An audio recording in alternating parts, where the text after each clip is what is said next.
Buenas, en este capítulo vamos a empezar con lo que es la inferencia estadística. Hasta ahora hicimos estadística descriptiva y en este capítulo sobre test de permutaciones vamos a empezar a hacer inferencia estadística.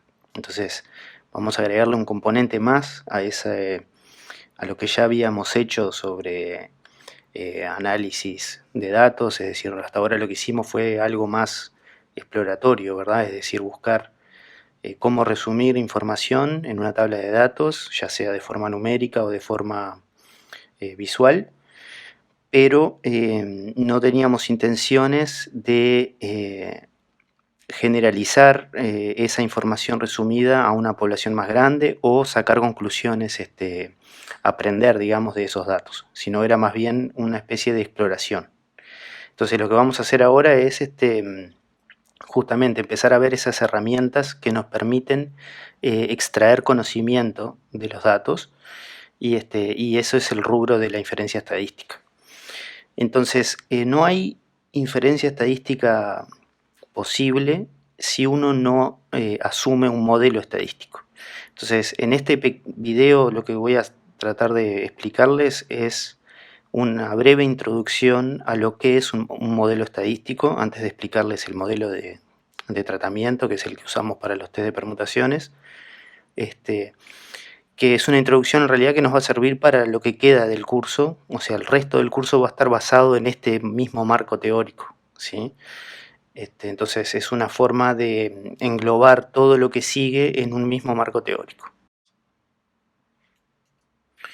Entonces, un modelo estadístico representa, y a menudo eso es en forma bastante idealizada, es decir, van a ver en los modelos que nosotros vamos a ver en clase, uno simplifica mucho, idealiza mucho la realidad, pero lo que es importante es que recuerden esta frase, es que un modelo representa el proceso de generación de los datos. Es decir, uno tiene ciertos datos, pero para poder hacer inferencia y para poder aprender de esos datos es necesario hacer supuestos sobre cómo esos datos fueron generados, ¿sí? Entonces la forma en la que yo tengo de imaginarme un poco visualmente cómo es, qué quiere decir un modelo estadístico, es con una imagen que es la siguiente, y es simplemente imaginarse una especie de máquina que lo que va haciendo es ir generando esos datos, y entonces lo va alargando por una cinta, como acá, y entonces este sería el dato x1, ¿no? Que al abrirlo, al observarlo dio 19,4, este es el dato x2, que es 21,7, no sé, por decir un número, ¿no? x3, 18,5, pero el modelo, ¿no? Que aquí por ejemplo hay marcados unos parámetros que uno puede de cierta forma ajustar para ver cómo cambia esa máquina, para ver qué propiedades diferentes pueden tener esos datos al cambiar esos parámetros. Es una máquina que nosotros suponemos es el mecanismo por el cual se generaron los datos que nosotros estamos observando, ¿sí? Entonces hay ciertas regularidades que se dan en los datos que nosotros observamos y esas regularidades nosotros las juntamos y las transformamos en supuestos que son los que van a conformar ese modelo. Casi siempre esos supuestos son supuestos estadísticos y supuestos probabilísticos, ¿no? Y entonces en ese sentido digamos, el modelo es el que hace de vínculo entre los datos puros y duros que observamos y un modelo probabilístico que nos explica cómo esos datos fueron generados. Esto es imprescindible para hacer estadística, cualquier tipo de estadística que uno haga para aprender, ¿verdad? Porque los datos, digamos, uno escucha frecuentemente decir que hay que dejar a los datos hablar por sí solos, pero eso no es verdad, eso no es como la estadística funciona. La estadística, nosotros hablamos por los datos, ¿sí? Entonces nosotros suponemos un modelo que nos dice cómo esos datos fueron generados y nosotros lo que hacemos es usar los datos para aprender cómo ese modelo realmente funciona, es decir, en la realidad, para ajustar sus parámetros o comparar diferentes tipos de modelos, ¿sí? Entonces, simplemente como una imagen visual, un modelo estadístico sería esta máquina de aquí, ¿sí? Ahora veamos algunos casos, unos ejemplos bien concretos para que no quede tan vaga la idea. Entonces, les voy a mostrar dos ejemplos. El primer ejemplo es son modelos estadísticos que vamos a ver más adelante, pero ya me sirve para ejemplificarles la idea. Entonces, estos son datos reales de Albert Michelson, que fue el físico famoso que hizo el experimento de Michelson y Morley sobre la velocidad de la luz.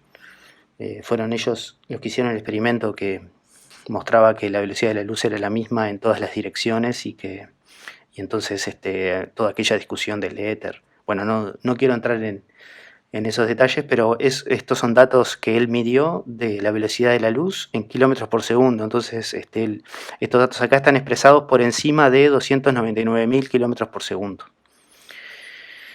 Y entonces, bueno, aquí los datos, y lo que nosotros queremos hacer es darle a estos datos, que de por sí están brutos, es decir, por ejemplo, ahora lo que nosotros podríamos llegar a hacer es algo de estadística descriptiva, ¿verdad?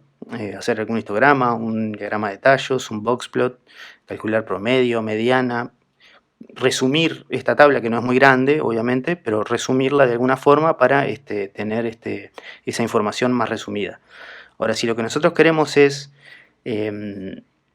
hacer inferencia, que ya les voy a mostrar en un par de diapositivas qué tipo de cosas es las que uno puede hacer una vez que uno asume un modelo. Bueno, precisamos justamente asumir un modelo que nos diga cómo esos datos fueron generados, ¿sí?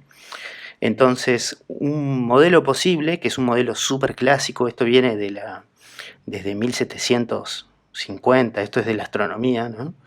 Es suponer que nuestra medición, que vamos a llamar X, es el verdadero valor de la velocidad de la luz, mu, más un cierto error aleatorio, epsilon. ¿Sí? Entonces aquí el mu sería una especie de parámetro del modelo desconocido. En este tipo de modelos es lo que se llama un parámetro de ubicación, porque es en dónde se encuentra ubicado el verdadero valor de la cantidad que nosotros queremos medir.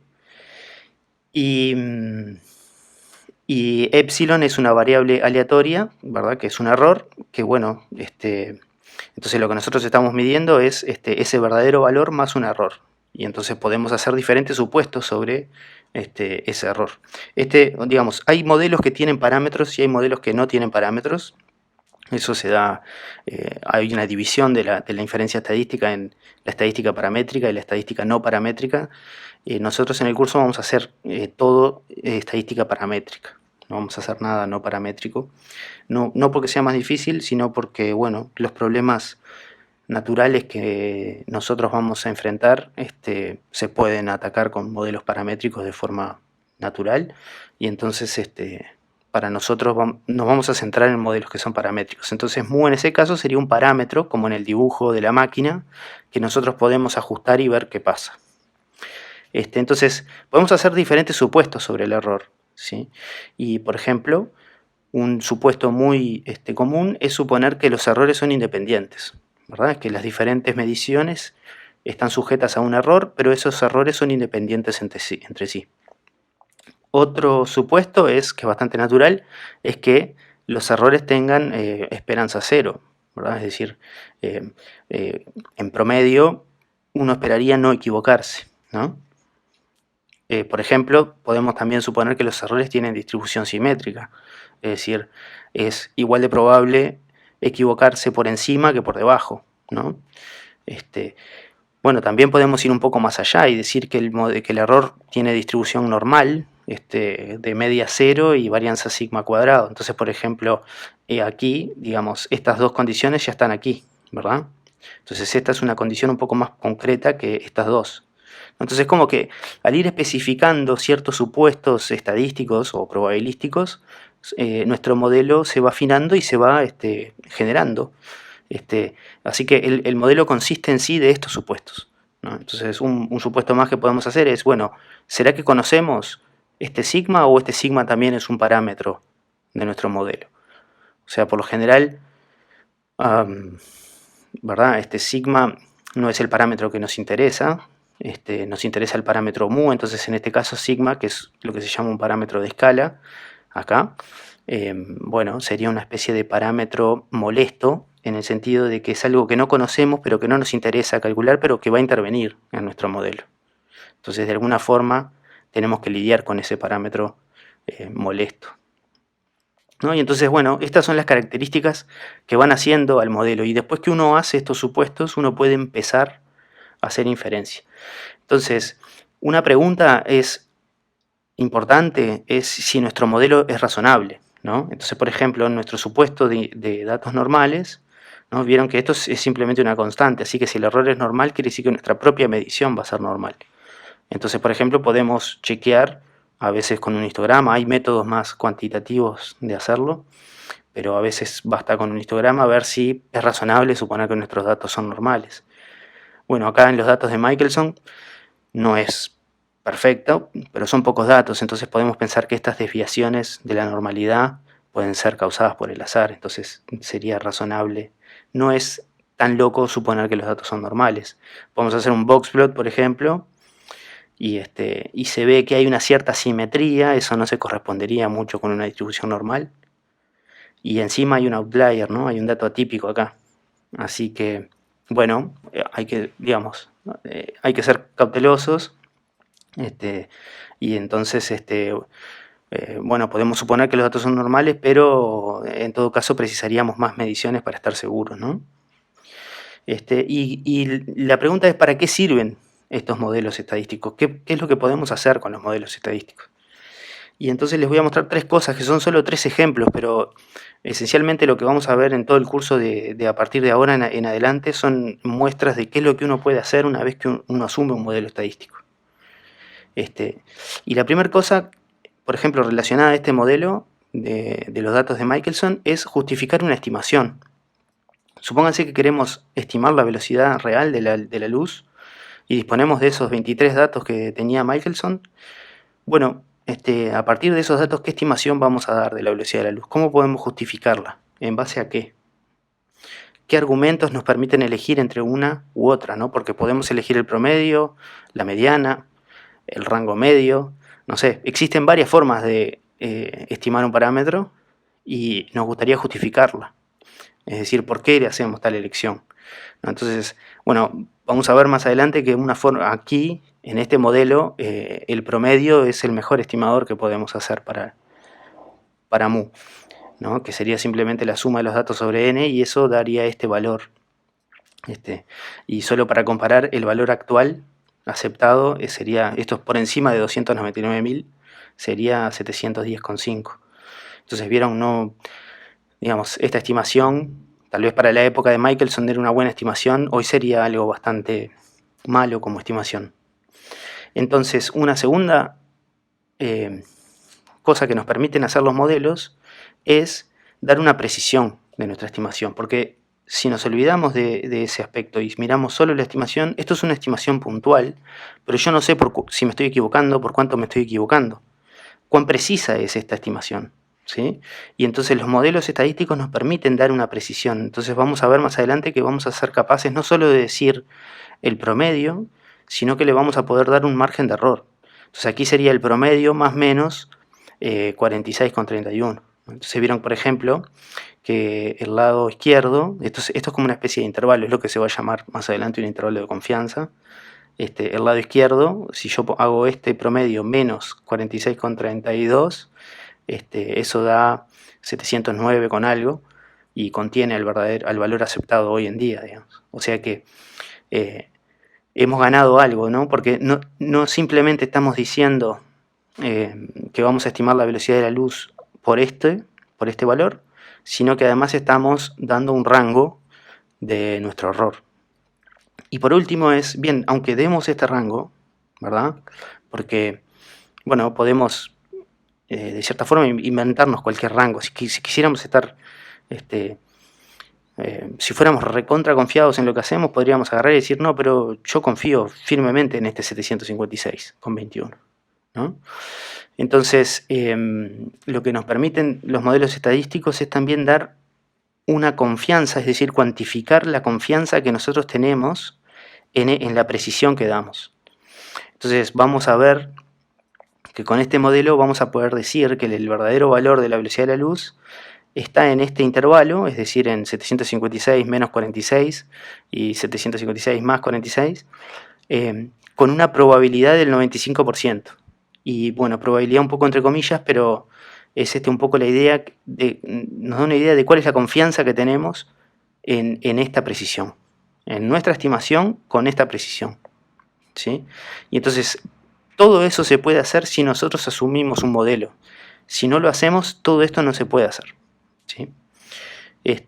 Y bueno, y la siguiente pregunta es, bueno, ¿cómo funciona? ¿Cómo es que yo hago estas cosas, verdad? Porque parece un poco mágico de dónde los datos siguen siendo los mismos.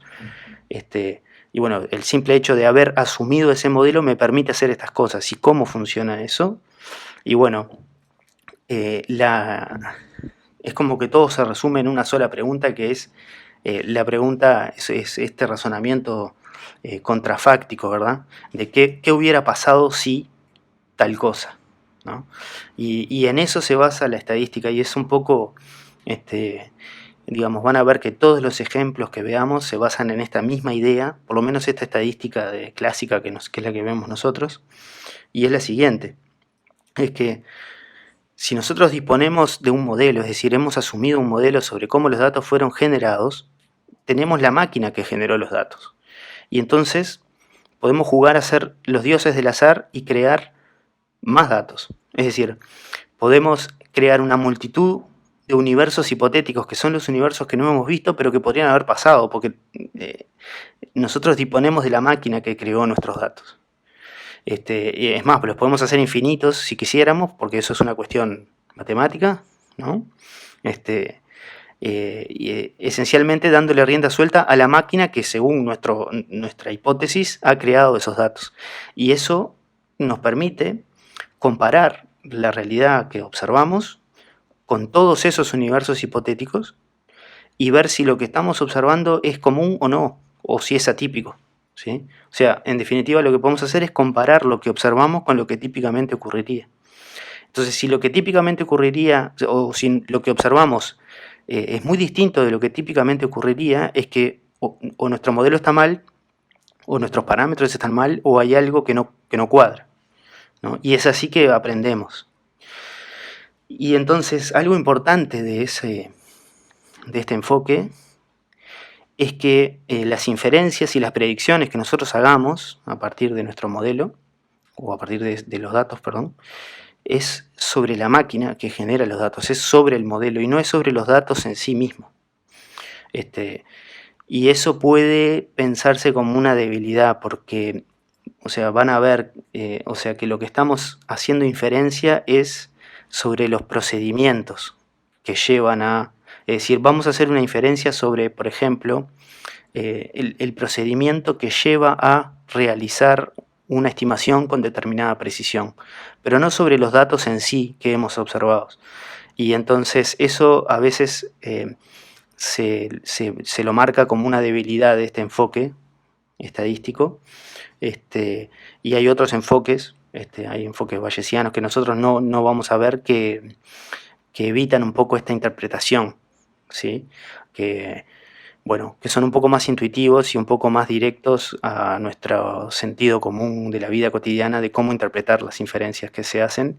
Pero bueno, acá en lo que nosotros vamos a ver es importante tener presente que no se hacen inferencias sobre los datos exactos que se vieron, sino sobre la máquina que lo generó.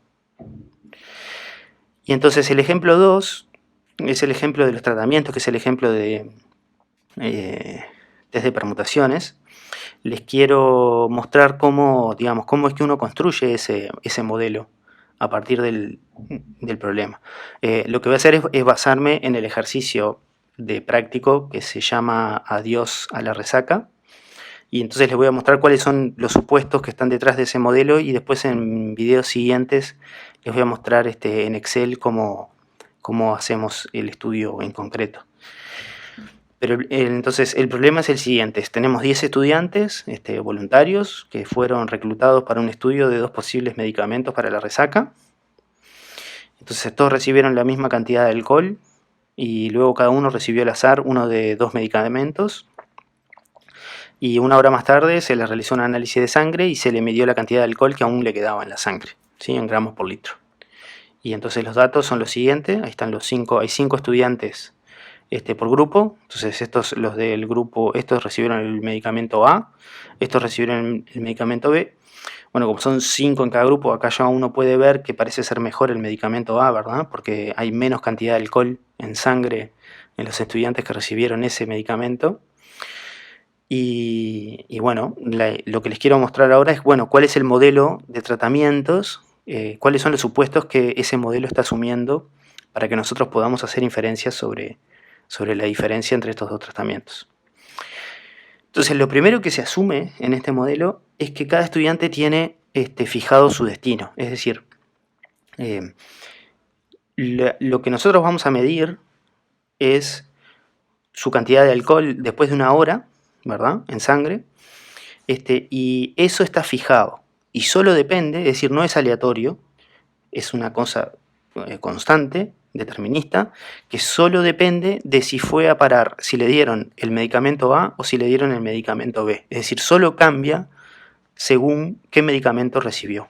Entonces, si recibe el medicamento A, su respuesta es RA, que eso sería la cantidad de alcohol en sangre que le quedó. Entonces, por ejemplo, la respuesta de este estudiante es RA, que es 0,76. Ahora, si recibe el medicamento B, su respuesta es RB. Lo que pasa es que aquí, para este estudiante, la respuesta RB no la conocemos. Es una respuesta potencial que no se observó en la realidad. El problema entonces es que no podemos observar ambas respuestas. Obviamente, si pudiéramos observar a ambas respuestas, podríamos compararlas directamente, ¿verdad? Entonces, el problema inferencial que estamos nosotros tratando de ver es si una respuesta es mejor que la otra, siendo que no conocemos las dos. Es decir, tratamos de predecir la segunda a partir de la primera, ¿sí? Entonces, aquí para estos de aquí observamos la respuesta RA y para estos de aquí observamos la respuesta RB, ¿sí? Entonces, esos son los supuestos básicos. Lo otro es que el modelo probabilístico, digamos, ¿de dónde viene el azar? Viene de que la asignación que nosotros hicimos en los dos grupos fue completamente aleatoria y entonces es de ahí de donde viene el azar. Es decir, que cada estudiante termine recibiendo A o B, eso sí es aleatorio y depende de la suerte que tenga, ¿sí? Y entonces es ahí donde, aquí está esencialmente nuestra maquinita. En esta frase es donde hemos dicho cuál es la máquina que vamos a usar para generar los datos. Y lo otro es, hay un parámetro en este modelo que es delta, que es la diferencia entre los dos tratamientos, ¿sí? Acá es un poco arbitrario, es decir, acá delta, según como lo escribí, sería como la respuesta de B menos la respuesta de A. Es un poco arbitrario, podría ser al revés, ¿no? La respuesta de A menos la respuesta de B, pero bueno, eso en cada caso concreto se elige.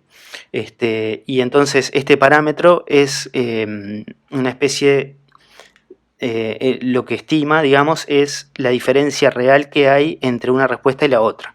Entonces es un supuesto bastante simplificado en el cual estamos como de cierta forma suponiendo que todas las respuestas de B son las respuestas de A más una cierta cantidad delta, que puede ser negativa o positiva, ¿no? En este caso, si fuera positiva, quiere decir que la cantidad de alcohol es mayor cuando reciben B, y si fuera negativa, quiere decir que la cantidad de alcohol es menor, ¿sí? Pero vieron que una vez que nosotros elegimos cuánto vale delta, podemos empezar a generar nuestro universo, porque si nosotros decimos cuánto vale delta, ya sabemos, porque tenemos una de las dos, la tenemos observada, y la otra la podemos calcular a partir de nuestro supuesto de cuánto vale delta. Entonces podemos, una vez que elegimos cuánto vale delta, podemos generar todos nuestros universos hipotéticos, ¿sí? Es decir, ya podemos crearlos todos y ver si lo que nosotros estamos observando es típico o es atípico en ese conjunto de universos que nunca pasaron.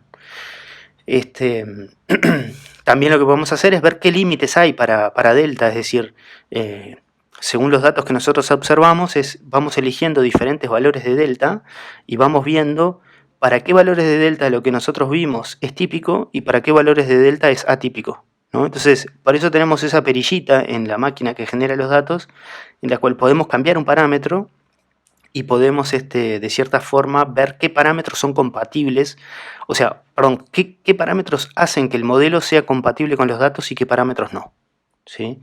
Y eso es lo que nosotros vamos a llamar el intervalo de deltas creíbles, que nos va a dar una especie de estimación de cuánto vale delta.